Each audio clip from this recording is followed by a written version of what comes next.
So hello everyone, welcome to Delta Academy. मेरा नाम है रंजन और आप देख रहे हैं यूनिवर्सिटी की पाठशाला। यूनिवर्सिटी की पाठशाला में मॉड्यूल नंबर 4 जो है हम लोग स्टार्ट कर चुके हैं और आज के इस वीडियो में उसी मॉड्यूल को और आगे बढ़ाते हैं, यानी कि मैग्नेटिक सर्किट्स का मॉड्यूल जो है that has already been started. अब इसके आगे का जो टॉपिक है जो आज की क्लास में हम लोग देखेंगे, it is one of the most important topic और इसके ऊपर बेस्ड प्रीवियस ईयर क्वेश्चन किस तरीके के पूछे गए हैं वो आज ही की क्लास में आपको दिखाऊंगा, अलग अलग यूनिवर्सिटी के क्वेश्चंस अपॉन दिस टॉपिक।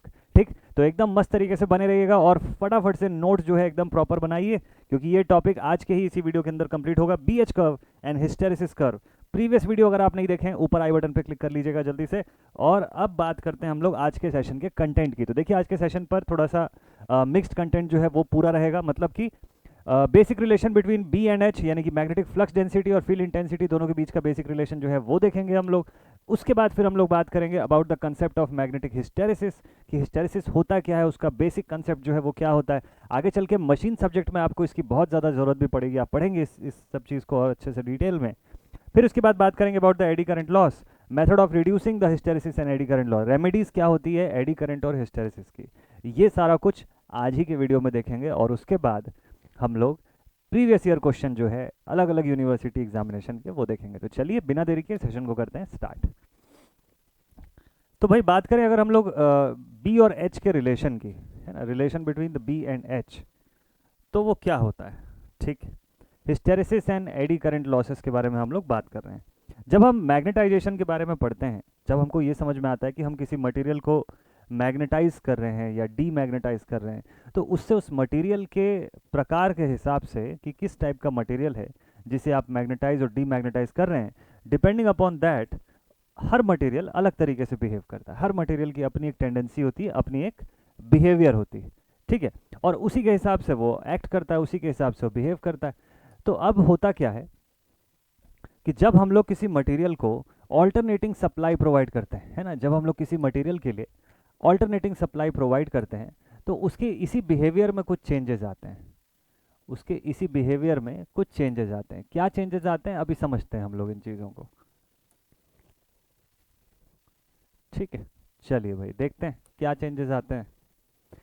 तो हिस्टेरेसिस और एडी करंट के बारे में आप मशीन के अंदर काफ़ी पढ़ते हैं कि भाई हिस्टेरेसिस लॉस होता है तो जो मशीन की एफिशिएंसी को कम कर देता है। ठीक है, एडी करंट लॉस होता है, एफिशिएंसी को अफेक्ट करता है। तो वो यहाँ पर कैसे होता है, तो इस सब को जानने से पहले हम स्टार्ट करते हैं from the B H curve. एक ग्राफिकल सेक्शन को पढ़ते हैं, बी एच कर्व, और आगे चल के देखेंगे कि हिस्टेरेसिस इसमें इसका पार्ट कैसे बन जाता है। बी एच कर्व को समझते हैं। What is B H curve? B H curve is a graph plotted between magnetic flux density and magnetic field intensity. ठीक है, इन दोनों क्वांटिटीज के बीच में प्लॉट किया हुआ ग्राफ को बी एच कर्व बोलते हैं। ठीक, ये जो ग्राफ है अगर बन रहा है तो कुछ ना कुछ तो साइंटिफिक कुछ एपरेटस होगा ना जिसके लिए ग्राफ हम परफॉर्म कर रहे हैं, बना रहे हैं। क्या एपरेटस ऐसा लगा हुआ है जिसके लिए ये ग्राफ जो है ये कंस्ट्रक्ट होती है। चलिए लेट अस सी। तो भाई सबसे फर्स्ट थिंग, वाई एक्सेस पे हम बी को शो करते हैं इन द यूनिट टेस्ला, और एक्स एक्सेस पे हम लोग एच को शो करते हैं as ampere turns per metre. ठीक, लेकिन एपरेटस क्या है, किसके लिए पढ़ रहे हो आप ये बी एच कर्व। ठीक है, ये बी एच कर्व जो है किस चीज़ के लिए पढ़ रहे हो, तो इसका एपरेटस, इसका सेटअप जो है वो कुछ ऐसा होता है। देखिए, तो हमारे पास ऐसा अज्यूम कर लेते हैं कि एक छोटा सा सोलेनॉइडल सेक्शन जो है वो अवेलेबल है। इस तरीके का एक सोलेनॉइड जैसा सेक्शन अवेलेबल है। ठीक है, अब ये जो सोलेनॉइड है इस पर मान लीजिए कि n number of conductor turns की वाइंडिंग कर रखे हैं हम लोग इस तरीके से। ठीक, n number of conductor turns से ऐसे वायर लपेटा हुआ है। बहुत बढ़िया, इस तरीके से। ठीक, और इसी के अंदर या इसी के करीब में एक छोटा सा लोहे का टुकड़ा या मेटल का टुकड़ा या फेरोमैग्नेटिक मटेरियल का पीस जो है उसको मैं यहाँ पर प्लेस कर देता हूँ। ठीक है, just for the sake of visibility इसको थोड़ा सा बड़ा बना देता हूँ मैं। ठीक है, मान लीजिए ये एक फेरोमैग्नेटिक मटेरियल है, फेरोमैग्नेटिक मटेरियल। ध्यान रखिएगा, फेरोमैग्नेटिक ही स्पेसिफिकली मैं ऐड करने आपको बोल रहा हूँ, ना पैरामैग्नेटिक, ना डायामैग्नेटिक, ना फेरी, ना anti ferro, only ferromagnetic material. ठीक है, इसको मैंने प्लेस करके रखा हुआ है कहाँ पर, इस कॉइल के करीब में। अब ग्रेजुअली यहाँ से मैं सप्लाई प्रोवाइड कर रहा हूँ। कौन सी सप्लाई? अब मैं यहाँ पर एसी सप्लाई प्रोवाइड कर रहा हूँ, बट एक और शर्त है, ऑटो ट्रांसफार्मर लगा दीजिए साथ में, और ग्रेजुअली धीरे धीरे इंक्रीज करती हुई करंट एक डायरेक्शन में आप भेजिए। तो जब first half of the cycle होगा ये वाला, तो करंट की मान लीजिए ऐसी कोई डायरेक्शन है, इस दिशा में करंट जो है वो फ्लो हो रही है, और धीरे धीरे gradually step by step current की वैल्यू जो है वो बढ़ती चली जा रही है। ठीक है, अब करंट की मैग्नीट्यूड यहाँ से जब इंक्रीज होनी शुरू होगी तो ऑब्वियसली ये मैग्नेटिक फील्ड अप्लाई करेगा, और रिलेशन हमको पता है, क्या रिलेशन होता है बी और एच के बीच में? Magnetic flux density B is directly proportional to H. Terms used जरूर से देखिएगा, अभी से 1 या 2 वीडियो पहले मैंने बताया हुआ है, वहाँ पर इसको पूरा डिटेल में। तो B is proportional to H, so we can say B is equals to mu H, और म्यू का मतलब हो गया कि B is equals to mu not into mu r into H। ये रिलेशन हम लोग जानते हैं। ठीक, ये रिलेशन हम लोग जानते हैं। इसी के साथ साथ एक और चीज़ हम लोग जानते हैं कि H यानी कि मैग्नेटिक फील्ड इंटेंसिटी जो होता है, इसका एक्सप्रेशन होता है NI/L, यानी कि हम बोल सकते हैं कि H जो है ये प्रोपोर्शनल है सप्लाई करंट के, कि आप जितनी सप्लाई करंट दे रहे हैं उसी के प्रोपोर्शन में मैग्नेटिक फील्ड की इंटेंसिटी बनेगी या मैग्नेटाइजिंग फोर्स बनेगा। तो जैसे जैसे धीरे धीरे मैं करंट बढ़ाता जाऊंगा, वैसे वैसे धीरे धीरे H की ग्राफ जो है ऊपर जाएगी। H की ग्राफ जब ऊपर जाएगी तो उसी के प्रोपोर्शन में B की ग्राफ जो है वो भी ऊपर जाने लग जाएगी। समझ आ गया हमको यहाँ तक का पॉइंट, और ग्राफ भी समझ में आ गया एक पॉइंट तक का, इस पॉइंट तक का ग्राफ जो है वो भी समझ में आ गया। इस तरीके की कोई ग्राफ बनेगी, और एक पॉइंट पर जाने के बाद ये ग्राफ ऐसी हो जाएगी। अब आप सोच रहे होंगे यहाँ तक तो ग्राफ चलो ठीक है लीनियरली बढ़ रही थी ऑलमोस्ट, बट इस पॉइंट पर जाने के बाद ऐसा क्या हो गया कि ये ग्राफ जो है वो टर्न हो गई, बेंड हो गई इस पॉइंट के बाद से।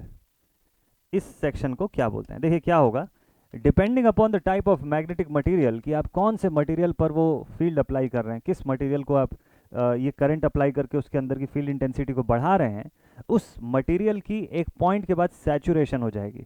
सैचुरेशन ऑफ द मटेरियल का मतलब ये होता है कि एक वो पर्टिकुलर पॉइंट या वो पर्टिकुलर स्टेट जिसके आगे अब आप करंट को बढ़ाते चले जाइए तो भी उसकी फ्लक्स डेंसिटी में कोई चेंज नहीं आएगा। ठीक है, तो इस स्टेट तक हम लोगों ने क्या किया, इस मटेरियल पर हम लोग करंट बढ़ाते चले गए, करंट बढ़ाने से H बढ़ता गया, और H बढ़ने से B जो है वो भी इंक्रीज होता गया। तो ये डायरेक्शन थी ग्राफ की। After this we have attend the state of saturation, saturation state. तो सैचुरेशन स्टेट जो होता है ये हमारे किसी काम का नहीं है। सैचुरेशन को क्या स्टडी करोगे आप, इसमें कुछ है ही नहीं स्टडी करने लायक। तो अब क्या करते हैं कि अब हम लोग क्या करते हैं, इसी सेटअप पर ग्रेजुअली करंट को जैसे जैसे बढ़ाए थे जिस प्रपोर्शन पे, उसी प्रपोर्शन पे धीरे धीरे ग्रेजुअली कम करना शुरू करते हैं। लेकिन जब ऐसा किया तो हमारे दिमाग में ये था कि इसी सेम पॉइंट्स को ट्रेस करते हुए जो ग्राफ है वापस जीरो पर आके रेस्ट करनी चाहिए। लेकिन असलियत में जब ट्रेस किया गया तो क्या दिखा भाई, रियलिटी में जब ट्रेस किए तो ये कुछ ऐसा दिखाई दिया, ये ग्राफ यहाँ पे आके रुके। मतलब रियलिटी में जब ट्रेस किया गया तो ये कुछ अलग ही लाइन को इसने ट्रेस किया, और यहाँ पे हमको पॉइंट दिखाई दिया B1। अब देखिए ये वो पर्टिकुलर पॉइंट है। अच्छा, ये सब किसके लिए आप बना रहे हो, इस मटेरियल के अंदर आप ऑब्जर्व कर रहे हो। ठीक है, जब इस सोलेनॉइड में हम सप्लाई बढ़ा रहे हैं, कम कर रहे हैं, उस सारी सिचुएशन पर ये फेरोमैग्नेटिक मटेरियल का पीस जो है, इसमें क्या हो रहा है, मैग्नेटिक फ्लक्स डेंसिटी वो देख रहे हैं हम लोग। ठीक है, चलिए ठीक है। तो इस पॉइंट पे हम लोगों ने देखा कि कुछ B1 अमाउंट का फ्लक्स जो है वो अभी भी बचा हुआ है। मतलब हमको पता है ना, flux density B is equals to flux per unit area होता है। तो कुछ B1 अमाउंट का फ्लक्स डेंसिटी रेसिडुअल है, इसी को रेसिडुअल मैग्नेटिज्म बोलते हैं। ये मैग्नेटिक मटेरियल जो है हम ऐसा बोलते हैं कि इसने स्टोर कर लिया मैग्नेटिक फील्ड डेंसिटी को, मैग्नेटिक फ्लक्स डेंसिटी को इसने कुछ स्टोर करके रखा है। ठीक है, चलिए अब इस ग्राफ को आगे एक्सटेंड करने का समय आ रहा है। अब हम लोग क्या करते हैं, इसको रिमूव करने के लिए आगे चल के बात करेंगे इसको क्यों रिमूव करना है, बट फिलहाल ये समझिए कि इसे रिमूव करने के लिए हमको ये दिखता है कि करंट को कम करने से H तो सेम प्रोपोर्शन पे कम हो गया, लेकिन B सेम प्रोपोर्शन पे कम नहीं हुआ। B जो है वो करंट से या H से पीछे चल रहा है। H तो जीरो पे पहुंच गया, इन भाई साहब का जीरो पे पहुंचना बचा हुआ है अभी। तो हम लोग क्या करते हैं, अपोजिट डायरेक्शन में ही करंट को लगातार बढ़ाते चले जाते हैं। अपोजिट डायरेक्शन में ही करंट को वैसे ही बढ़ाते चले जाते हैं जैसे पहले बढ़ा रहे थे, और एक पॉइंट पर आने के बाद आपको दिखाई देगा कि B की वैल्यू अब जीरो पे आ गई है। एक पॉइंट पर आपको दिखाई देगा, लेकिन ध्यान दीजिएगा इस ओरिजिन पॉइंट से लेके इस दूसरे पॉइंट तक जिसका कि नाम H1 रख रहा हूं मैं, यहाँ तक में आपने कुछ ना कुछ मैग्नेटिक फील्ड इंटेंसिटी खर्च किया है ताकि ये रेसिडुअल मैग्नेटिज्म खत्म हो जाए। ठीक है, ये दूसरा स्टेट आ गया हमारे पास। अब इसके बाद नेक्स्ट और अगले सिचुएशन को देखते हैं ज़रा। तो फिर हम लोगों ने क्या किया, यहाँ से अब सोचे कि चलो एक काम करते हैं, नेगेटिव डायरेक्शन पे देखते हैं कि ये ग्राफ कैसे चलती है। नेगेटिव डायरेक्शन में भी इस ग्राफ को सैचुरेशन तक लेकर के गए हम लोग। ठीक है, अब सैचुरेशन को तो स्टडी करना नहीं है, तो हम लोग सोचे कि एक काम करते हैं, इसको वापस से इसको इसके ओरिजिन पॉइंट पर लेकर के आते हैं। और शायद हो सकता है कि यहाँ पर बी प्रोपोर्शनल टू एच की वजह से ऐसा लीनियर पाथ को ट्रेस करते हुए ये ग्राफ वापस आएगी। लेकिन जब हम लोग असलियत में सप्लाई को धीरे धीरे धीरे धीरे जब कम करते गए तो पता चला कि यहाँ तो कुछ और ही हो गया। ये देखिए, यहाँ पे फिर रेसिडुअल मैग्नेटिज्म दिखाई दे गया। इस पॉइंट को मैंने लिख दिया B2, यानी फिर नेगेटिव डायरेक्शन में भी मुझे कुछ ना कुछ फ्लक्स डेंसिटी जो है वो बची हुई दिखाई दे रही है, जब करंट मैंने ज़ीरो कर दिया उसके बावजूद। ठीक है, इसको भी हटाना था हमको, अब फिर इसको रिमूव करना है, तो यही सेम साइकिल फिर चलता रहेगा। ये देखिए, अब इसको रिमूव करना है, अब मैं डायरेक्शन ऑफ सप्लाई जो है उसको बदलूंगा। अब डायरेक्शन ऑफ सप्लाई जो है वो चेंज होगा। ठीक, अब उसके बाद क्या होगा, उसके बाद नेक्स्ट इस तरीके से, तो ये ग्राफ लगातार ऐसे चलती रहेगी। यहाँ पर मान लो H2 है, यहाँ H1 है, तो ये जो ग्राफ बन के मिली आपको, this graph is known as a BH curve. This is a BH curve for a ferromagnetic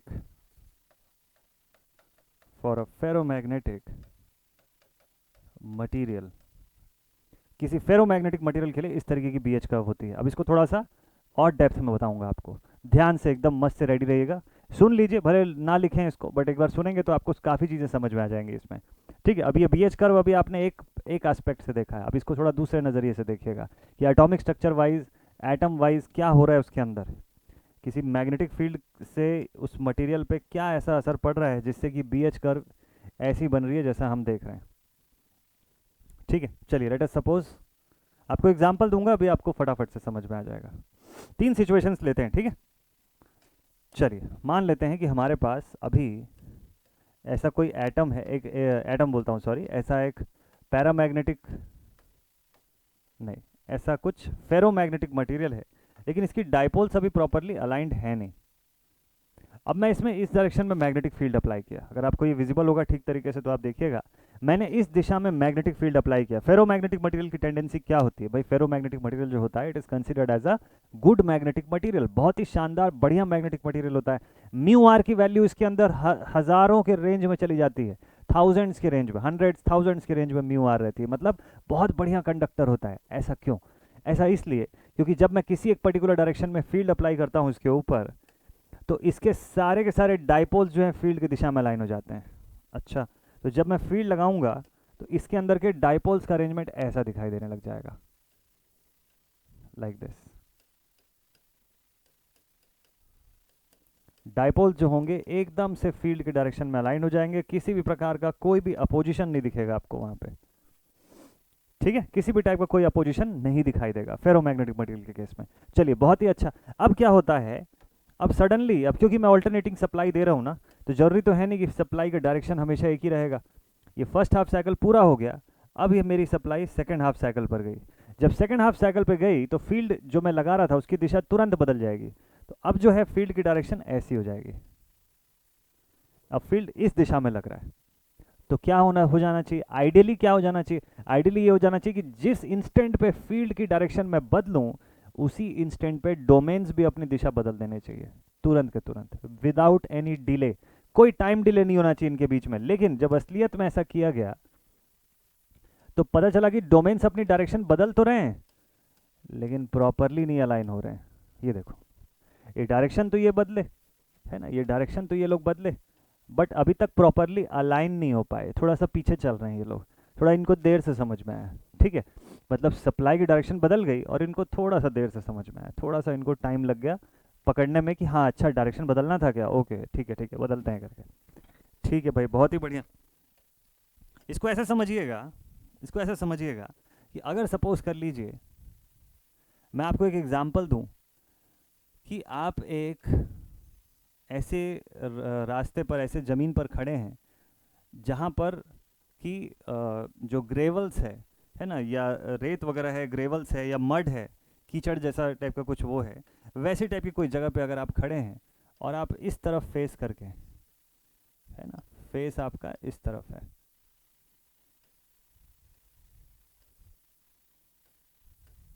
ठीक है, इस तरफ आप चल रहे हैं, अचानक से पीछे से किसी ने आवाज़ लगाया आपको, अचानक से आपको पीछे से किसी ने आवाज़ लगाया कि हेलो करके, थोड़ा सा पीछे पलटना ज़रा।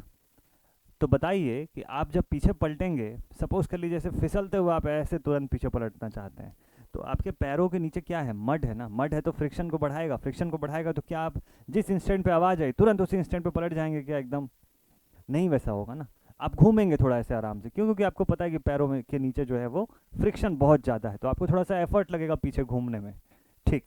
अब इसी की जगह पे अगर सपोज कर लीजिए कि आप एक टाइल्स वाले फ्लोर के ऊपर खड़े होते हैं, सपोज कर लीजिए कि आप जो हैं वो एक टाइल्स वाले फ्लोर के ऊपर खड़े होते हैं, ठीक। अब किसी ने आपको पीछे से आवाज़ लगाया होता, अब किसी ने पीछे से आपको आवाज़ लगाया होता कि अबाउट टर्न, आप तुरंत ऐसे मुड़ जाते हैं, आपको ज़्यादा समय नहीं लगता, आप एकदम सेकेंड्स में मुड़ते हैं। तो फ़र्क क्या पड़ रहा है कि जिस इंस्टेंट पे आवाज़ लगाई गई उस इंस्टेंट से कितने डिले में आप मुड़ पा रहे हो। अच्छा, किस बात पर डिपेंड किया ये चीज़? ये डिपेंड किया कि आप कैसे फ्लोर पे खड़े हो। आप एकदम चिकने फ्लोर पे खड़े होगे तुरंत मुड़ जाओगे, गिर भी जाओगे फिसल के। आप थोड़े से रफ फ्लोर पे खड़े होगे तो आपको घूमने में समय लगेगा। आप एकदम ज़्यादा रफ फ्लोर पे खड़े होगे, सपोज कर लीजिए कि पैरों के नीचे कंबल या बेड के ऊपर खड़े हो, आप गद्दे पर खड़े हो, देखिएगा मुड़ने में आपको तकलीफ होगी, आप ऐसे फिसल के नहीं मुड़ सकते हैं, आपको पैरों को अलग अलग रख के ऐसे मुड़ना पड़ेगा तो आप मुड़ पाएंगे ढंग से। तो डिपेंड किस पे करता है कि मटेरियल नीचे कौन सा लगा हुआ है, उस हिसाब से डिपेंड करेगा कि आवाज़ के आने में और आपके मुड़ने में कितनी देर का डिले है। वही डिले यहाँ पर भी हो रहा है जब मैग्नेटिक फील्ड्स को हम घुमा देते हैं, जब अचानक से हम सप्लाई की डायरेक्शन को चेंज कर दिए तो ये डोमेन्स खुद को तुरंत अलाइन नहीं कर पाए, इनको थोड़ा समय लगा अलाइन करने में, और समय भी लगा और हमको थोड़ी और ज़्यादा फोर्स लगानी पड़ी, तब फाइनली कहीं पे जाके ये लोग वापस दूसरे दिशा में अलाइन तो हो रहे थे लेकिन फुल्ली नहीं अलाइन हो पाए। यहीं पर क्या स्टेट आता है, यहीं पर स्टेट ऑफ लैगिंग आता है। लैगिंग कंडीशन दिखा ना, किसके किसके बीच में लैगिंग दिखा? हमारी जो डायरेक्शन ऑफ फील्ड है या इंटेंसिटी ऑफ फील्ड है, इसने अपनी दिशा बदल दी, ये तो सही हो गया, लेकिन डोमेन्स खुद को अलाइन नहीं कर पाए, मतलब मैग्नेटिक फ्लक्स डेंसिटी जो है वो खुद को प्रॉपरली क्रिएट नहीं कर पाई दूसरी दिशा में, जिससे कि हमको ये दिखता है कि बी जो है यानी कि flux density, it is lagging from magnetic field intensity H. B is lagging from H. चलिए अभी ग्राफ आपको दिखाता हूँ दोबारा से, अब आपको अच्छे से समझ में आएगा। देखिए अब बी एच कर्व का ग्राफ को इस तरीके से समझिए, ये दोनों चीज़ जो एक्सप्लेनेशन मैंने आपको बताया, ये इस ग्राफ के बनने के पीछे इस मटेरियल के अंदर क्या चल रहा है वो बता रहा था मैं आपको, और ये जो ग्राफ है ये मटेरियल के ऑब्जर्वेशन से बन रहा है, ठीक। अब दोबारा से देखिए ग्राफ कैसे बना। तो हम लोगों ने क्या किया, यहाँ से इस पॉइंट से जब पहली बार शुरुआत किया तो ग्रेजुअली धीरे धीरे धीरे धीरे करंट को बढ़ा रहे हैं, स्टेप बाय स्टेप अगर करंट को बढ़ा रहे हैं। देखिए सडनली क्यों नहीं बढ़ा रहे हैं, सडन चेंज जो है वो इंडक्टर अलाउ नहीं करेगा उसके थ्रू होना, सडन चेंज जो है इस सप्लाई करंट में उसको इंडक्टर अपोज करता है, तो आपको स्टेप बाय स्टेप ही बढ़ाना होगा। स्टेप बाय स्टेप जैसे जैसे हम लोग बढ़ा रहे हैं वैसे वैसे एच भी बढ़ रहा है और एच के बढ़ने से बी भी बढ़ रहा है। After the point of saturation जब हम करंट को वैसे ही धीरे धीरे कम करते हैं तो उस कंडीशन में ये ग्राफ एक अलग पार्ट ट्रेस करती है, जिससे ये पता चलता है कि हमारी सर्किट में कुछ रेसिडुअल मैग्नेटिज्म रह गया है। जब करंट सप्लाई जीरो है तभी भी हमारी सर्किट मैग्नेटाइज्ड है, मतलब तभी भी जो मटेरियल है वो मैग्नेटिक प्रॉपर्टी शो कर रहा है। इस प्रॉपर्टी को बोलते हैं, इसी प्रॉपर्टी को बोलते हैं, this property is known as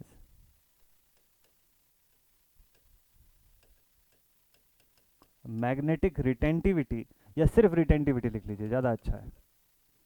इस प्रॉपर्टी को बोलते हैं क्या, इस प्रॉपर्टी को बोलते हैं retentivity.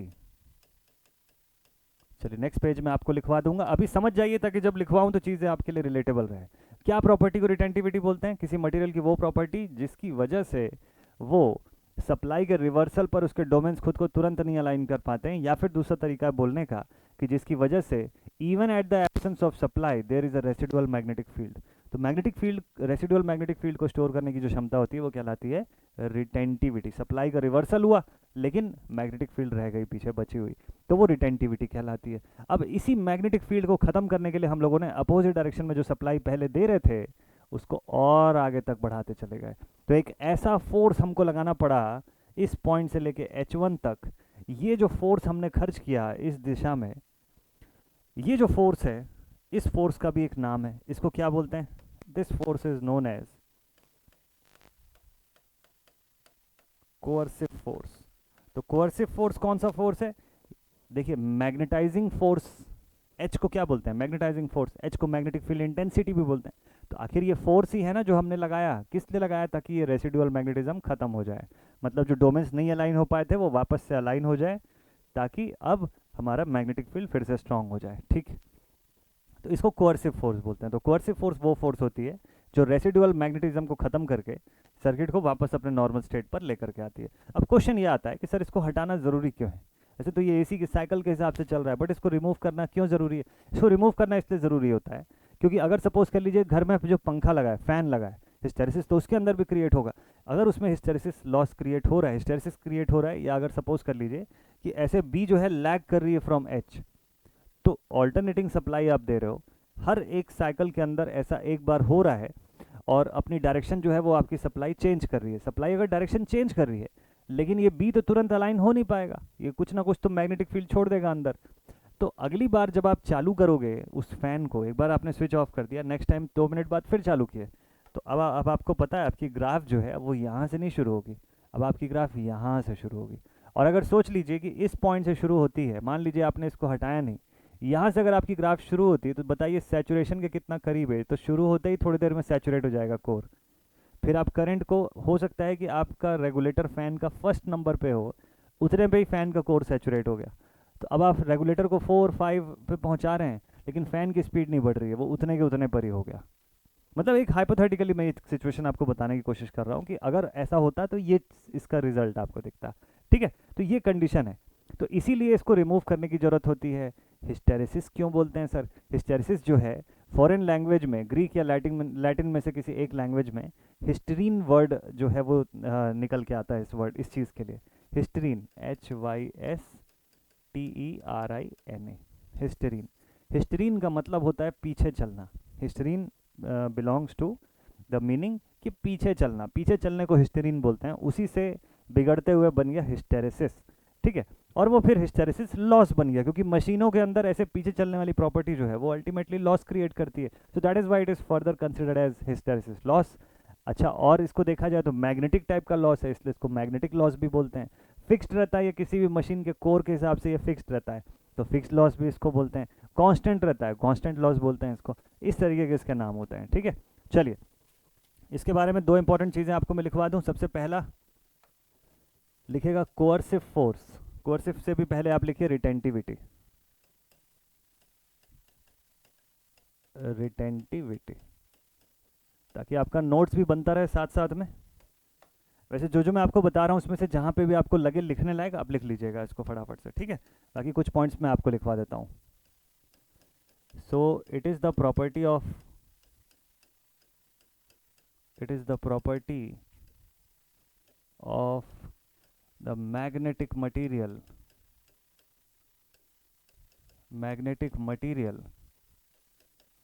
to store the residual magnetism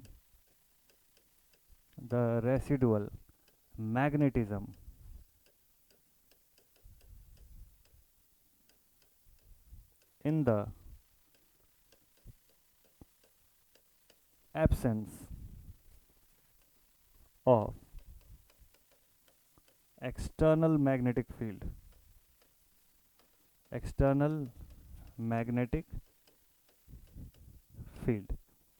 कि बाहरी मैग्नेटिक फील्ड खत्म हो गया फिर भी कुछ ना कुछ इसने अपने अंदर स्टोर करके रख लिया, तो इस प्रॉपर्टी को रिटेंटिविटी बोलते हैं। ठीक, दूसरा पॉइंट जरूर से लिखिएगा, सब शॉर्ट नोट में पूछ सकता है आपसे 2 नंबर में।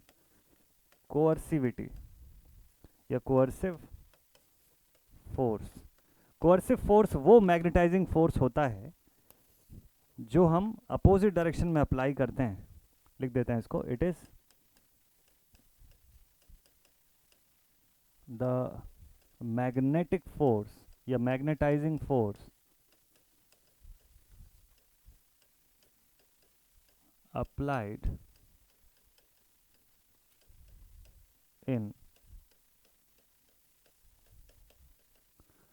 in the opposite direction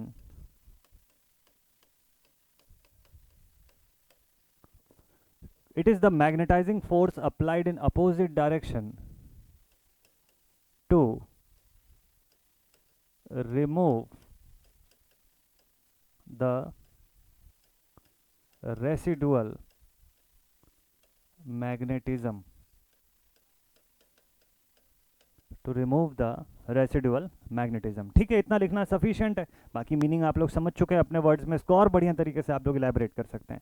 ठीक, तो कोर्सिव फोर्स जो होता है वो किस चीज़ को बताता है? कोर्सिव फोर्स बताता है कि अपोजिट डायरेक्शन में आप कितना फोर्स लगा रहे हैं जिससे कि रेसिडुअल मैग्नेटिज्म को खत्म किया जा सके। तो यहाँ तक हम लोगों ने देखा कि डोमेन्स जो हैं वो अलाइन होने की कोशिश की, इंटरनल फ्रिक्शन की वजह से नहीं अलाइन हो पाए। ठीक है, सप्लाई की डायरेक्शन तो बदल गई, तुरंत के तुरंत करंट हमने डायरेक्शन बदल लिया, जो हमारा मैग्नेटिक फील्ड या मैग्नेटाइजिंग फोर्स जो था उसकी डायरेक्शन बदल गई, लेकिन फ्लक्स डेंसिटी पीछे रह गया। फ्लक्स डेंसिटी जो पीछे रह गया, इसी फिनोमिना को हम लोग बोलते हैं हिस्टेरेसिस। हिस्टेरेसिस का मतलब होता है पीछे चलना। Since B lags from H, so that is why it is known as hysteresis. तो हिस्टेरेसिस वर्ड क्यों हुआ? हिस्टेरेसिस वर्ड क्यों हुआ? Since B lags from H. Since B lags from H, therefore it is known as hysteresis. ठीक, तो ये hysteresis loss हो गया। मशीनों में ये क्या प्रॉब्लम करता है? मशीनों में प्रॉब्लम ये करता है कि जैसे आपने यहाँ पे देखा कि कुछ मैग्नेटाइजिंग फोर्स हमको खर्च करना पड़ा, तब कहीं जाके रेसिडुअल मैग्नेटिज्म खत्म हो गया। ये एक हाफ की तरफ है। जब दूसरे हाफ ऑफ द साइकिल आप देखोगे तो फिर से उतना ही मैग्नेटाइजिंग फोर्स खर्च करना पड़ेगा हमको इस डायरेक्शन की रेसिडुअल मैग्नेटिज्म को खत्म करने के लिए। ये ऐसा एक साइकिल में होता है। फिर ऐसे कितने नंबर ऑफ साइकिल्स होते हैं? तो 50 हर्ट्ज की एसी है आपकी, मान लीजिए 50 हर्ट्ज पे आप वर्क कर रहे हो ना, तो 50 साइकिल्स पर सेकेंड्स होंगे, और एक साइकिल में 2 बार आपका फोर्स जो है वो खर्च हो रहा है खाली इस रेसिडुअल को खत्म करने के लिए। तो सोचिए उस कंडीशन में 100 बार ऐसा होने लग जाएगा 50 हर्ट्ज के कंडीशन पर। तो ये जो कंडीशन होती है, इसी वजह से इसको लॉस की तरह हम लोग ट्रीट करते हैं, इसीलिए हिस्टेरेसिस लॉस कहलाता है। हिस्टेरेसिस लॉस के बारे में 1-2 पॉइंट्स आपको मैं और बता देता हूँ जल्दी से। बाकी जितना मैंने आपको बताया उसको थ्योरी में लिख लेंगे, क्योंकि बड़े नंबर पे भी हिस्टेरेसिस का क्वेश्चन आता है। बीएच कर्व का क्वेश्चन 7 नंबर में, 10 नंबर में और 15 नंबर में भी आता है, तो वहाँ पर आपको डिटेल में भर भर के थ्योरी लिखनी पड़ेगी। ये थ्योरी कैसे लिखेंगे? जो मैंने अभी आपको स्टेप बाय स्टेप बताया। यहाँ पर देखिए, मैंने आपको ये जो एक्सपेरिमेंट का जो सेटअप बताया ना, ये सेटअप को डिफाइन करना है आपको।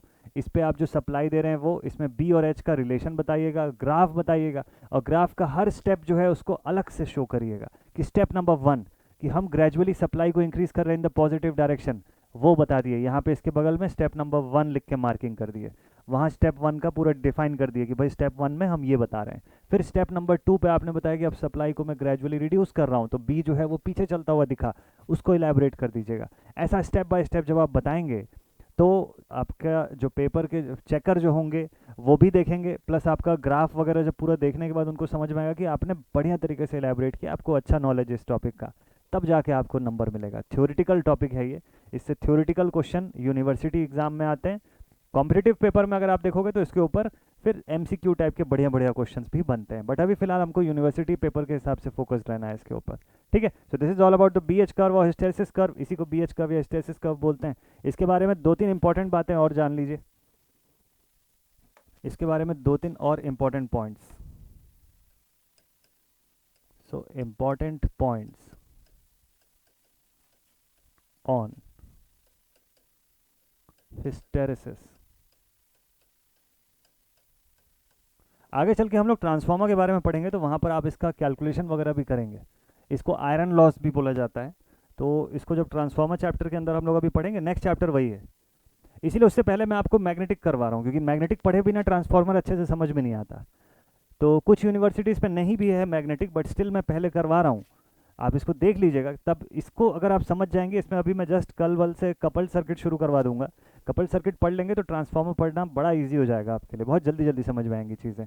फेजर डायग्राम जब आप बनाएंगे ना, तो फेज़र में जैसे रेफर टू प्राइमरी साइड होगा, रेफर टू सेकेंडरी साइड हो गया, या फेज़र का रेजिस्टेंस का, इंडक्टर का कैपेसिटिव लोड टाइप का कंडीशन जब हम देखेंगे तो फेज़र डायग्राम आपको समझ में आएगा। जब मैं मैग्नेटाइजिंग करंट बोलूँगा तो आपको क्लियर रहेगा कि वो क्या होता है।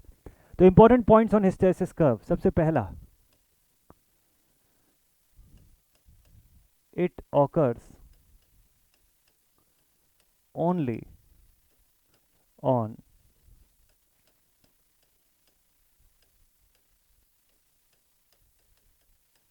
Ferromagnetic materials. और जब मैं इट लिख रहा हूं तो इट का मतलब बीएच कर्व नहीं है, इट का मतलब है हिस्टेरिसिस।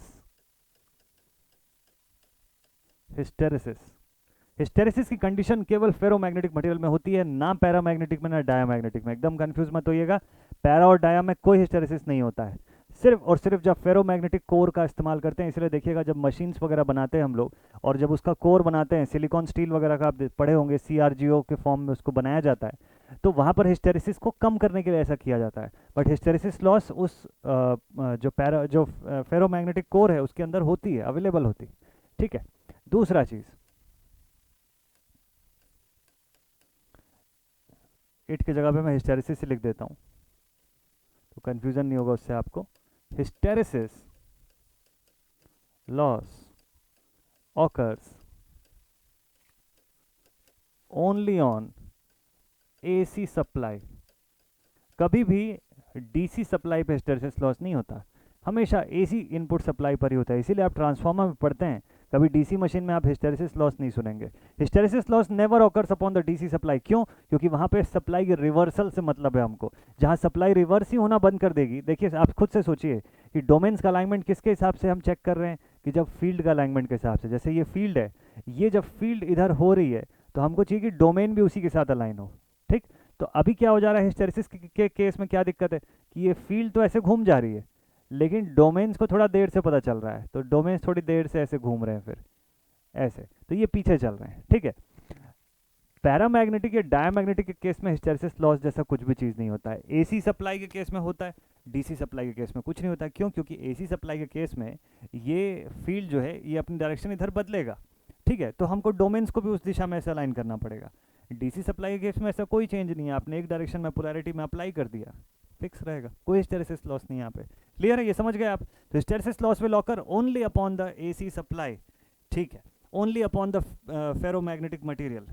ठीक है, देन उसके बाद B H curve for paramagnetic materials, for paramagnetic materials has no saturation and is a straight line जो कि linearity को शो करता है सिंपली। ठीक है, देखिए इस तरीके से कभी भी कोई पैरामैग्नेटिक मटेरियल का आप हिस्टेरिसिस कर्व अगर बनाते हैं ना, या बी एच कर्व, तो ये ऐसा होता है। If this is B and this is H, तो म्यू आर की वैल्यू 1 होने की वजह से जब पैरामैग्नेटिक मटेरियल के बारे में आप पढ़ते हैं तो उसकी रिलेटिव परमिबिलिटी 1 रहती है। जैसे फॉर एग्जांपल एयर या वैक्यूम, तो उनके कंडीशन पे आपकी बी एच कर्व जो होती है वो बिल्कुल कांस्टेंट चलती है, बिल्कुल लीनियर रहेगी, उसमें कोई डिफरेंस नहीं दिखेगा। सैचुरेशन का स्टेट भी आपको नहीं दिखाई देगा। ठीक, क्योंकि सैचुरेट होने के लिए मैग्नेटाइज होना पड़ता है ना, बहुत ज़्यादा मैग्नेटाइज होना पड़ता है, तब कहीं जाके सैचुरेशन होगा। जैसे फॉर एग्जांपल भाई, अगर आप सुबह 8 बजे 7 बजे से पढ़ने बैठे हो, तब तो कहीं जाके शाम के 7 बजे 8 बजे तक आप सैचुरेट हो जाओगे ना।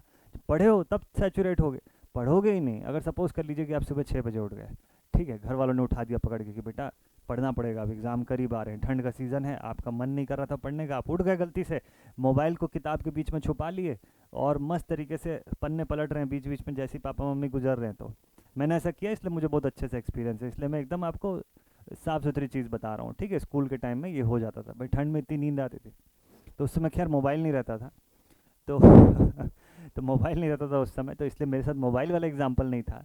बट हाँ, ये रहता था कि हमारे पास उस समय कॉमिक्स की किताब रहा करती थी, तो कॉमिक्स बुक्स जो रहती थी वो बड़ी बढ़िया बढ़िया सी, चाचा चौधरी वगैरह की कॉमिक्स की किताब रहती थी, उसको छुपा लिए किताब के बीच में और पढ़ रहे हैं, टाइम पास कर रहे हैं, तो नींद खुली हुई है, पूरा दिन बीत गया, कोई सैचुरेशन नहीं हुआ, फिर भी बढ़िया हैप्पी। ठीक है, अब सपोज कर लीजिए कोई बच्चा सीरियसली पढ़ रहा है, लेकिन क्योंकि जैसे अब खुद सीरियसली पढ़ने बैठे तो नींद आने लग जाएगी एक पॉइंट के बाद, अब थक जाओगे, अब दिमाग में अंदर जाना बंद हो जाएगा, फिर सैचुरेट हो गए। यहाँ पर भी वही होता है, जो मैग्नेटाइज होगा वही सैचुरेट होगा, जो मैग्नेटाइज ही नहीं होगा वो उसको कैसे सैचुरेट करोगे। तो पैरामैग्नेटिक और डायमैग्नेटिक के साथ यही केस है, they do not get magnetize, ये मैग्नेटाइज नहीं होते हैं ये लोग। जब मैग्नेटाइज ही नहीं होंगे, पैरा तो चलो ठीक है वीकली मैग्नेटाइज हो भी जाता है, डाया तो अपोजिट डायरेक्शन पे रिपेल कर देता है उस फील्ड को, पैरा तो चलो फिर भी वीकली मैग्नेटाइज होगा, थोड़ा बहुत मैग्नेटिज्म को झेलेगा, समझेगा कि ठीक है डोमेन्स उसके धीरे धीरे अलाइन होने की कोशिश करेंगे, तो ठीक है स्लाइटली मैग्नेटाइज होगा, तो इसलिए इसकी जो बी एच कर्व है वो ऐसे स्ट्रेट लाइन के फॉर्म में दिखती भी है फिर भी, बट इसमें सैचुरेशन नहीं आता किसी पॉइंट पर। ठीक है, तो ये कुछ बेसिक्स थे हिस्टेरेसिस कर्व के, और हिस्टेरेसिस का फॉर्मूला जो है वो आप लोगों को मैं लिखवा देता हूँ। हिस्टेरेसिस लॉस को पावर के फॉर्म में जब रिप्रेजेंट करते हैं तो power due to hysteresis loss, इसको पी एच भी लिखते हैं, कई किताबों में डब्ल्यू एच के फॉर्म में भी लिखते हैं। ठीक है, दोनों में से जो भी आपको ठीक लगे आप किसी को भी फॉलो कर सकते हैं। हाँ जी, तो power loss due to hysteresis is given as, it is given as K H B M to the power N, B M to the power N into F into V, F into we.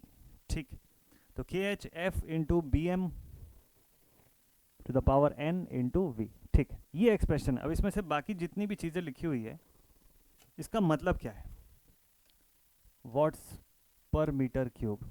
देखिए जो मैंने we लिखा है ना वो metre cube उसी की वजह से आया है, मीटर क्यूब जो मैंने यहाँ पे लिखा हुआ है वो वॉल्यूम की वजह से आया हुआ है। तो सभी चीज़ें क्या क्या है एक बार उसको लिख लेते हैं। यहाँ पर के एच जो है वो हिस्टेरेसिस कांस्टेंट है, हिस्टेरेसिस लॉस कांस्टेंट। ठीक है, बी एम क्या है, maximum flux density, it is the maximum flux density. F is the supply frequency. अब आप समझ गए होंगे कि डीसी सप्लाई पे ये क्यों नहीं हो सकता है, सप्लाई फ्रीक्वेंसी। और V will stand for the volume, material की वॉल्यूम के ऊपर ये डिपेंड करता है। तो ये इसकी कंडीशन होती है, this is all about the hysteresis loss. तो n की वैल्यू जो है 1.6 वगैरह के फॉर्म में भी हम लोग इसको यूज़ करते हैं, B M to the power n। ठीक, तो n की वैल्यू जो है स्टीनमेट्स एक्सपोनेंट, इसको स्टीनमेट्स कोफिशिएंट, स्टीनमेट्स कांस्टेंट भी बोलते हैं, 1.5 से 2.5 के बीच में इसकी वैल्यू जो है वो वेरी करती है। ठीक है, तो ये हिस्टेरेसिस लॉस का फैक्टर होता है। तो फ्रीक्वेंसी के साथ इसका डायरेक्ट प्रोपोर्शन का रिलेशन होता है, अगर सप्लाई फ्रीक्वेंसी 0 हो जाती है तो हिस्टेरेसिस लॉस भी खत्म। ठीक है, तो इसी वजह से डीसी के केस में नहीं होता है। इसका एलिमिनेशन कैसे करते हैं, एलिमिनेशन ऑफ हिस्टेरेसिस लॉस या remedies for hysteresis, remedies for elimination of hysteresis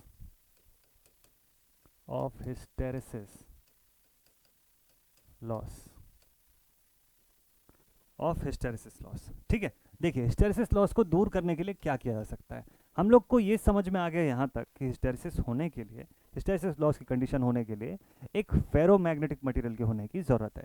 अब आप थोड़ी देर के लिए उस एग्जांपल को याद करिए जहाँ पे मैंने आपको ये बताया था कि अगर आप ऐसे सीधे चल रहे हैं और किसी ने पीछे आवाज़ लगाई और आपको तुरंत ऐसे पीछे मुड़ना है, तो आप कितनी जल्दी मुड़ पाएंगे। अगर आपके रिफ्लेक्सेस, कोई दो लोग हैं जिनके रिफ्लेक्स एक जैसे काम कर रहे हैं, एक जैसे वो लोग तुरंत मुड़ना चाह रहे हैं, लेकिन दोनों की फ्लोर जो है वो अलग अलग रख दिया मैंने, शूज़ पहने दोनों और दोनों के नीचे जो फ्लोर है अलग तरीके का, एक के नीचे जो फ्लोर है वो बिल्कुल टाइल्स का है जिसमें वो फिसल के तुरंत मुड़ सकता है, और दूसरे के नीचे जो फ्लोर रखा हुआ है वो बिल्कुल मड का, कीचड़ का और एकदम थिक सा फ्लोर है जिसमें उसको मुड़ने में एफर्ट जाएगा, वो मुड़ नहीं पाएगा तुरंत। तो डिपेंड किसके ऊपर किया, मटेरियल के ऊपर डिपेंड किया।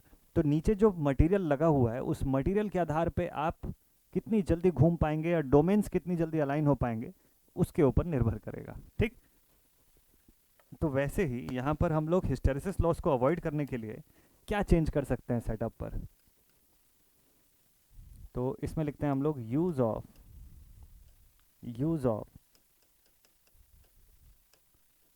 Higher grade of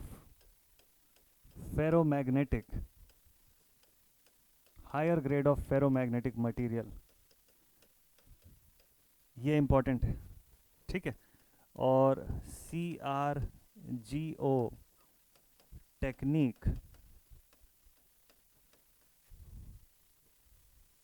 techniques are employed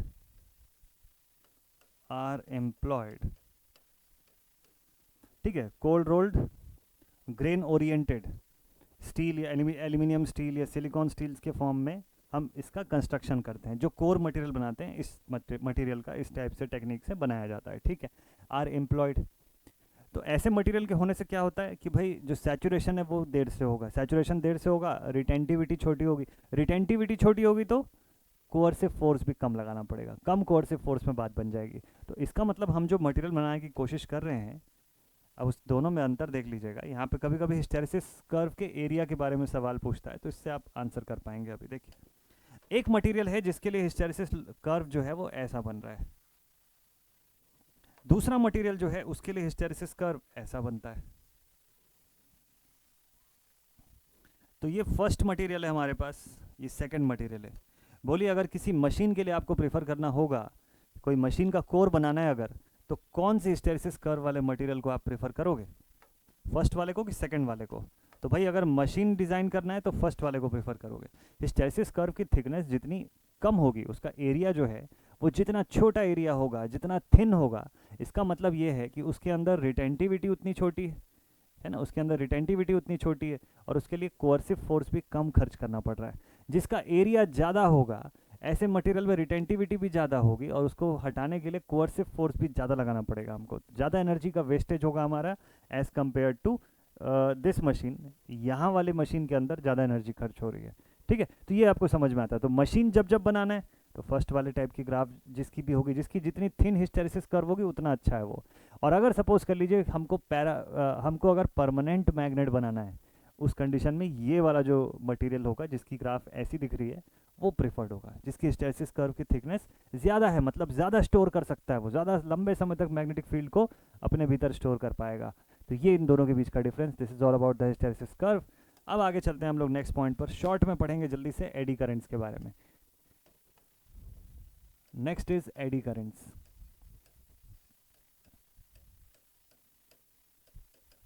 AD current जो होती हैं सर्कुलेटिंग नेचर की करंट्स होती हैं। इनके बारे में एक सबसे इंपॉर्टेंट चीज तो जरूर से लिखिएगा कि they are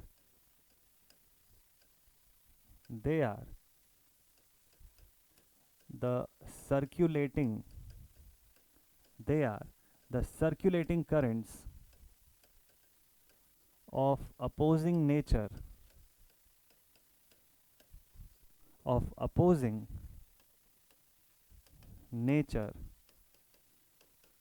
to the applied field, ठीक। एडी करंट जो होती है वो कहाँ क्रिएट होती है, कैसे क्रिएट होती है? चलिए इसको ट्रांसफार्मर के एग्जांपल से मैं आपको बताता हूँ। आगे चल के वैसे भी आपको ट्रांसफार्मर के ही केस में इसको पढ़ना है। मान लीजिए मेरे पास यहाँ पर एक ट्रांसफार्मर का कोर जो है वो यहाँ पर विजिबल है, ठीक।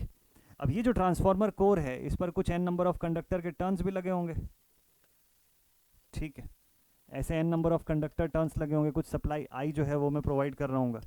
तो ऑब्वियसली इस कंडीशन पे यहाँ से कुछ मैग्नेटिक लाइन ऑफ फोर्सेस, कुछ फ्लक्स जो है वो ट्रांसफर हो रहा होगा, ठीक है।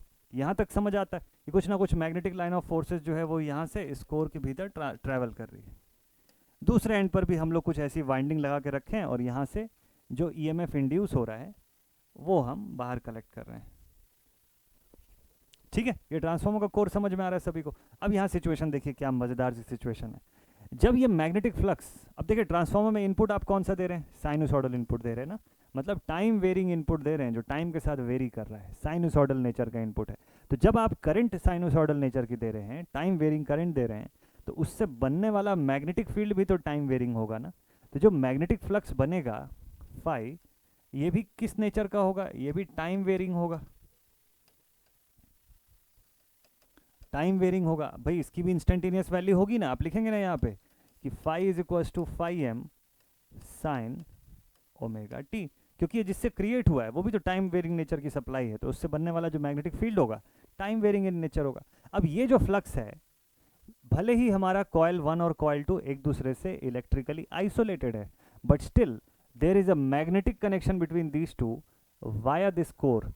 अब कोर जो है वो तो खुद ही मेटल का बना हुआ है, तो अब यहाँ पे क्या होगा, जब एक टाइम वेरिंग नेचर की फील्ड इस मैग्नेटिक कोर, इस मेटालिक कोर से जब इंटरैक्ट करेगी, तो दोबारा से Faraday's law of electromagnetic induction follow होने लग जाएगा।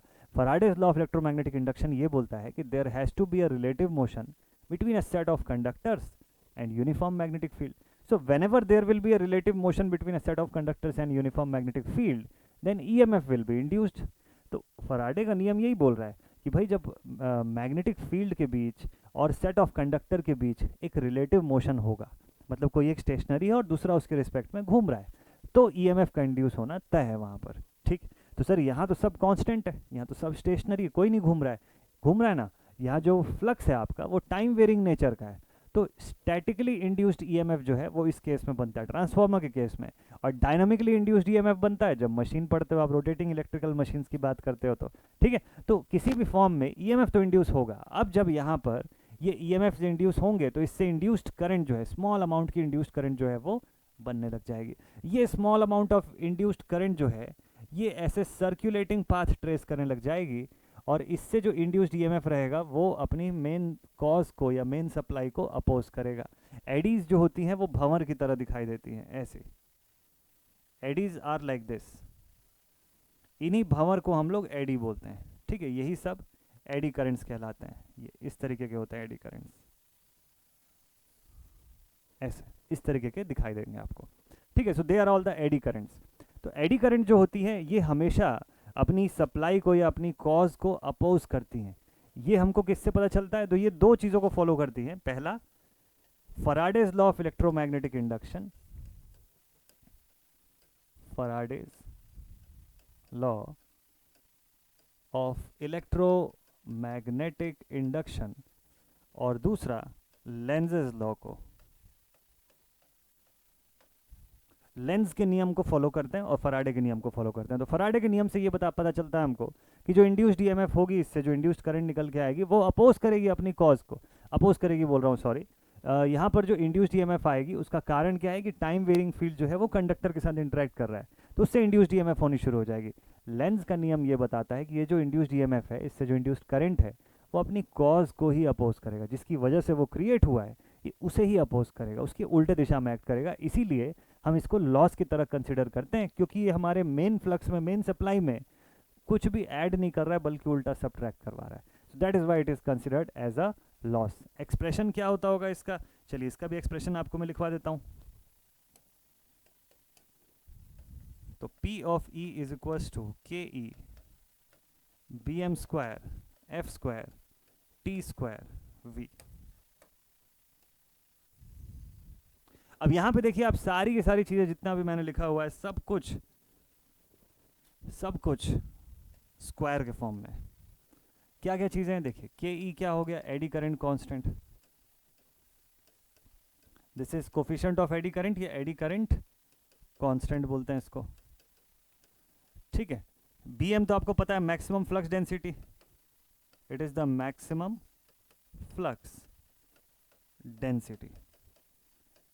ठीक है, किसी भी मटेरियल का मैक्सिमम फ्लक्स डेंसिटी फ्रीक्वेंसी के भी स्क्वायर वैल्यू के ऊपर डिपेंड करता है। Frequency of supply, it is the frequency of supply. MCQs आप पढ़ रहे होते तो इसको और थोड़ा डिटेल में आपको बताता कि फ्रीक्वेंसी ऑफ सप्लाई के हिसाब से कैसे वेरी कर रहा है, तो उससे क्वेश्चन कैसे बनते हैं। फिर टी जो है वो थिकनेस है, मटेरियल की थिकनेस कितनी है, तो देखिए थिकनेस के फैक्टर के ऊपर भी डिपेंड करता है ना। तो थिकनेस के ऊपर अगर डिपेंड कर रहा है तो मतलब कोर जितनी ज़्यादा थिक होगी उसके प्रपोर्शन पे है उतना, उसके स्क्वायर वैल्यू के हिसाब से आपका एडी करंट जो है वो वेरी करेगा, एडी करंट भी बढ़ेगा उस कंडीशन में। तो थिकनेस को कम करना इसीलिए कंपलसरी हो जाता है वहाँ पर। और V will stand for the volume, volume of material, volume of material metre cube के फॉर्म में। ठीक, वॉट्स के फॉर्म में आप इसको बताते हैं। तो अब देखिए हिस्टेरेसिस लॉस जो होता है वो सिर्फ और सिर्फ फेरोमैग्नेटिक मटेरियल पे लागू होता था। एडी करंट लॉस कहाँ पे लागू होता है, eddy current is applicable upon all the types of material. आप लिख सकते हैं इसके अंदर कि it is applicable on all metals, materials नहीं मेटल्स, ये ध्यान रखिएगा। ठीक है, मेटल में फिर चाहे फेरोमैग्नेटिक हो, डायामैग्नेटिक हो, पैरामैग्नेटिक हो, फर्क नहीं पड़ता। हर मेटल के अंदर अगर मेटल है ना, करंट को कंडक्ट कर सकता है, ईएमएफ इंड्यूस हो सकती है, तो उसके अंदर एडी करंट लॉस भी हो सकती है। शर्त बस इतना है कि एसी सप्लाई होनी चाहिए, नॉट डीसी। अब देख सकते हैं आप इसकी डिपेंडेंसी जो है वो फ्रीक्वेंसी के ऊपर है, तो फ्रीक्वेंसी के स्क्वायर वैल्यू के ऊपर डिपेंड कर रहा है। तो अगर आप डीसी सप्लाई दे देते हो तो पॉसिबल नहीं है वहाँ पर हिस्टेरिसिस क्रिएट होना, because F will become, hysteresis बोल रहा हूँ सॉरी, एडी करंट नहीं क्रिएट हो सकता, because F will become zero in that case. ठीक है, रेमेडीज़ क्या है, इसको हटाने के लिए क्या कर सकते हैं? इसकी रेमेडी जो होती है वो बड़ी सिंपल सी है। इनकी रेमेडीज़ क्या क्या है भाई? देखिए, इनकी रेमेडीज़ बहुत ही सिंपल है। आपको थिन लैमिनेटेड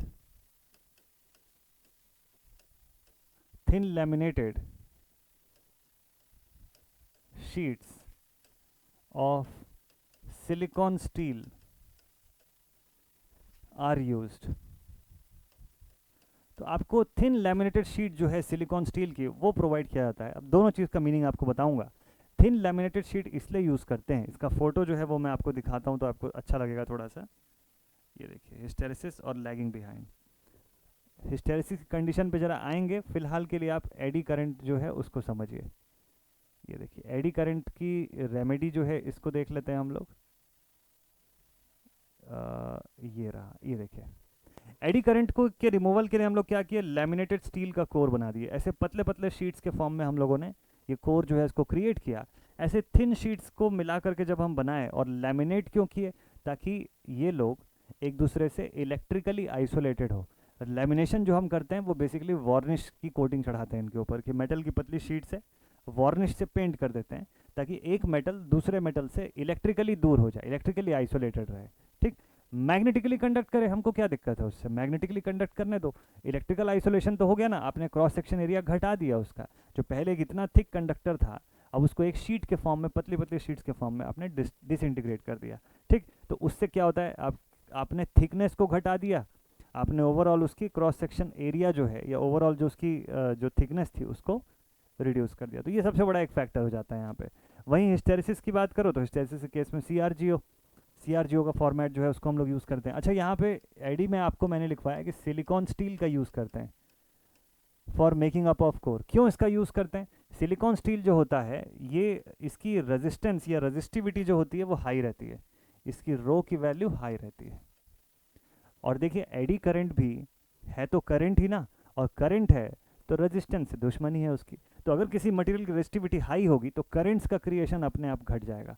तो जब इसीलिए, और हमारे मैग्नेटिक फ्लक्स के ट्रांसफ़र में रेजिस्टेंस से क्या लेना देना हमको तो रिलक्टेंस से परेशानी है ना। रेजिस्टेंस बढ़ जाए तो कोई दिक्कत नहीं है, मैग्नेटिक फील्ड जा सकती है फिर भी उसके थ्रू। ठीक है, तो इस वजह से हम लोग सिलिकॉन स्टील यूज़ करते हैं ताकि रो की वैल्यू वहाँ पे हाई हो जाए। चलिए ठीक है, बढ़िया। अब आपको मैं बाकी की स्लाइड्स जो है वो जल्दी से दिखा देता हूँ ताकि आपका क्विक रिवीजन हो जाए सेशन को एंड करने से पहले। देखिए, तो ये हिस्टेरिसिस लॉस का एग्जांपल आप देख रहे हैं। इन भाई साहब ने बॉल यहाँ किया, दूसरा वाला बंदा पहले ही गिर गया, वो अलग चल रहा है, और ये बंदा पीछे छूट गया, इसने बॉल फेंका ही नहीं, थोड़ी देर के बाद फेंका। लैगिंग बिहाइंड की कंडीशन यहाँ हिस्टेरिसिस में आपको दिखाई दे रही है। ठीक है, समझ जाएंगे इसको। चलिए नेक्स्ट पॉइंट पर आते हैं। हिस्टेरिसिस लॉस का फॉर्मूला मैंने आपको लिखवा दिया। रिटेंटिविटी, कोअर्सिविटी, दो इंपॉर्टेंट फैक्टर्स, स्क्रीनशॉट ले सकते हैं अगर आप चाहें तो। ठीक है, वैसे आपके लिए नोट्स अवेलेबल है, मैंने लिख दिया पूरा चीज़, तो अगर स्क्रीनशॉट के लिए नहीं भी दिख रहा होगा ठीक से तो घबराने की कोई बात नहीं है। ठीक, ये देखिए, ये, हाँ, तो ये पर्सन जो था, ये छोटा बच्चा जो है, ये हटना भूल गया था, थोड़ी देर के बाद रिएक्ट किया इसने। यही हिस्टेरिसिस की कंडीशन होती है। जो भी हिस्टेरिसिस से गुजर रहा होता है उसके साथ यही होता है। देखो यहाँ पे ये मैग्नेटाइजिंग करंट है, ये तुरंत के तुरंत एक्शन में आ गया, लेकिन इसको एक्शन में आने में थोड़ा टाइम लगा, ये पीछे चल रहा था और ये थोड़ी देर के बाद जंप किया। ठीक है, सो ये हिस्टेरिसिस की कंडीशन, लैगिंग बिहाइंड। अच्छा, अब एडी करंट की कंडीशन भी आप देखिए। मैग्नेटिक, ऑल्टरनेटिंग मैग्नेटिक फील्ड, इसके क्लोज और इससे दूर जब लेकर के आ रहे हैं तो यहाँ पर सर्कुलेटिंग नेचर की करंट जो है इस मेटल के प्लेट के ऊपर यहाँ पर क्रिएट हो रही है। इन्हीं को हम लोग एडी करंट्स बोलते हैं, एडीज बोलते हैं। इसका फॉर्मूला भी यहाँ पर लिखा हुआ है। देन इसके बाद हिस्टेरिसिस, ये वाला एडी नहीं है, ये थोड़ा उल्टा एडी आ गया यहाँ पे, दूसरे एडी को लाइए। हाँ जी, ये वाला सीन है। तो जब मैग्नेटिक फील्ड देखिए इसके जैसे जैसे करीब आ रहा है वैसे वैसे इसके ऊपर फोर्स क्रिएट हो रहा है। जो फोर्स क्रिएट हो रहा है तो भाई आप उसके आधार पे देख सकते हैं कि किस तरीके का एडीज जो है किस डायरेक्शन में घूम रही है। तो और फिर magnetic field back and fourth motion की वजह से यहाँ पर फोर्स जो है वो बनता रहेगा इस मेटल की प्लेट पर। तो ये इनका वर्किंग है। Faraday's law of electromagnetic induction के आधार पे और लेंज लॉ के आधार पे एडी करंट को पूरी तरह से समझा जा सकता है। ठीक है, फिर हम लोगों ने देख लिया एडी करंट लॉज जो है इसका बेसिक फार्मूला। क्विक सा रिवीजन आपको दे रहा हूँ मैं कि फटाफट से इस रिवीजन में आप समझ लें कि आज की पूरी क्लास में हम लोगों ने क्या क्या पढ़ा है। ठीक, चलिए ये एडी करंट लॉस का फॉर्मूला पूरा हम लोगों ने देख लिया। एडी करंट की रेमेडीज देख ली कि इसको कैसे रिमूव करते हैं। अब बारी है क्वेश्चन देखने की कि एमसीक्यू क्वेश्चन, एमसीक्यू बोलता हूँ सॉरी, आपके यूनिवर्सिटी एग्जाम के क्वेश्चन किस तरीके के आए हैं इसमें प्रीवियस ईयर्स में। ठीक है, चलिए देखते हैं। तो यहाँ पर iron ring, comparison between electric and magnetic circuits. चलिए देखते हैं, एक बढ़िया सा सवाल आपको मैं दिखाता हूँ। यहाँ पर एकेयू पटना का 2021 का पेपर है आपके सामने। एकेयू पटना का 2021 का पेपर जो है वो आपके सामने है यहाँ पर। ठीक है, चलिए इसको बोर्ड पर लेकर के चलते हैं और इसको आप जरा देखिए और बताइए कि क्या आपसे ये सवाल बनेगा। ये वाला सवाल 4 और 6 10 नंबर का क्वेश्चन जो है ये बताइएगा आपसे बनेगा कि नहीं बनेगा। क्या लिखा हुआ है इसके पहले पार्ट पर? लिखा हुआ है कि give the comparison between electric circuit and magnetic circuit. Comparison बताना है। 4 नंबर का क्वेश्चन है ये। 4 मार्क्स के क्वेश्चन में कम से कम 4 एनालॉजीज तो बताएंगे आप, कम से कम 4 एनालॉजीज जरूर से बताइएगा कि इलेक्ट्रिक सर्किट मैग्नेटिक सर्किट से किस हद तक रिलेटेड है। कि आप बताएंगे कि जैसे इलेक्ट्रिक सर्किट में अपोजिशन ऑफर होता है to the flow of current, वैसे ही मैग्नेटिक सर्किट में अपोजिशन ऑफर होता है to the flow of to the transfer of magnetic flux, और इस अपोजिशन को हम लोग बोलते हैं रिलक्टेंस। इसका जो यूनिट होता है, इसका जो फॉर्मूला होता है, ऐसा करते करते आप सारी चीज़ों को बताइएगा। तो कम से कम 4 पॉइंट जरूर लिखिएगा इसमें, मिनिमम से मिनिमम, उससे ज़्यादा लिखें तो और अच्छा है। अगला क्वेश्चन बोलता है कि explain the experimental method of obtaining the hysteresis loop of magnetic circuit. 6 number का सवाल है। आज की क्लास में हम लोगों ने जो पढ़ा हुआ है लिख आएंगे अगर आप उस पूरे को, तो आपके पूरे के पूरे 100% आपके 6 नंबर जो हैं वो मिल जाएंगे आपको वही एक्सपेरिमेंटल मेथड पूछा है जो मैंने आपको बताया कि एक सोलेनॉइडल कॉयल है जिसके करीब हम लोगों ने एक फेरोमैग्नेटिक मटेरियल को रखा हुआ है। उसी कॉयल पे हम धीरे धीरे करंट को बढ़ाते हैं तो कैसे हिस्टेरिसिस लूप क्रिएट होना शुरू हो जाता है।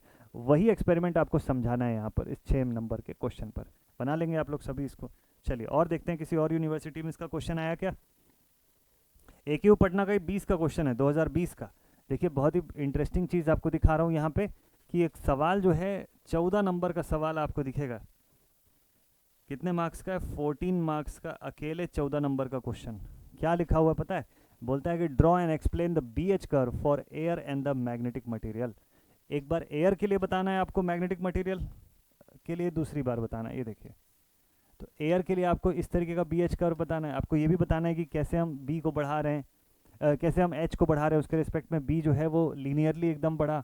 सैचुरेशन नहीं आया, क्यों सैचुरेशन नहीं आया? क्योंकि म्यू आर की वैल्यू 1 थी for the case of air और वैक्यूम। ठीक, अब दूसरी तरफ आप बताएंगे कि लेकिन हमारे पास दूसरी तरफ अगर मैग्नेटिक मटेरियल ले लिया जाए तो उसकी बीएच कर्व कुछ ऐसी इस तरीके की बन रही है। क्यों ऐसी बन रही? क्योंकि अगर फेरोमैग्नेटिक मटेरियल है तो उस पर सैचुरेशन आएगा, और जब हम वापस से इंटेंसिटी ऑफ मैग्नेटाइजेशन को रिड्यूस करते चले जाएंगे तो बी सेम प्रोपोर्शन पर रिड्यूस नहीं होगा, तो एक अलग लाइन जो है वो ये ट्रेस करेगा। दोनों के बीच का कंपैरिजन आपको यहाँ पे क्रिएट करना है। फिर लिखा हुआ है what are the different types of magnetic losses. Magnetic losses कितने टाइप के होते हैं? Hysteresis loss, eddy current loss. Define कर लेंगे दोनों को, विथ फॉर्मूला एक्सप्लेन करिएगा। How can they be minimized. अब मिनिमाइज कैसे करते हैं? तो आखिरी में जो मैंने आपको रेमेडीज बताया हुआ है वही उसका मिनिमाइजेशन टेक्निक है, उसको पूरा लिख सकते हैं। 14 मार्क्स का क्वेश्चन, जाने नहीं देना है हाथ से, बहुत ही बढ़िया है ये। 14 नंबर आप गेन कर सकते हैं यहाँ पर। ठीक है, तो ये आज का टॉपिक था और इसके ऊपर बेस्ड क्वेश्चन जो है आप लोगों ने देखा कि यूनिवर्सिटी एग्जाम में किस टाइप के क्वेश्चंस पूछे जाते हैं इस टॉपिक से जो आज आप लोगों ने पढ़ा है। ऐसे ही और इंटरेस्टिंग टॉपिक आपके लिए अगली क्लास पर आएंगे और जल्दी ही मैग्नेटिक सर्किट्स कंप्लीट होने वाला है। तो पूरा लेक्चर सीक्वेंस पर रेगुलरली देखते जाइएगा। यहाँ पर प्लेलिस्ट आपको मिल जाएगी, उस प्लेलिस्ट को आप फॉलो कर सकते हैं for the entire basic electrical series for university examination. तो आज का सेशन यहीं पर एंड अप करते हैं। Thank you so much all my dear students for watching this video. Next session में मिलेंगे, न्यू टॉपिक लेकर के आऊँगा, मस्त से पढ़ाई करेंगे। Take care and thank you so much. जय हिंद।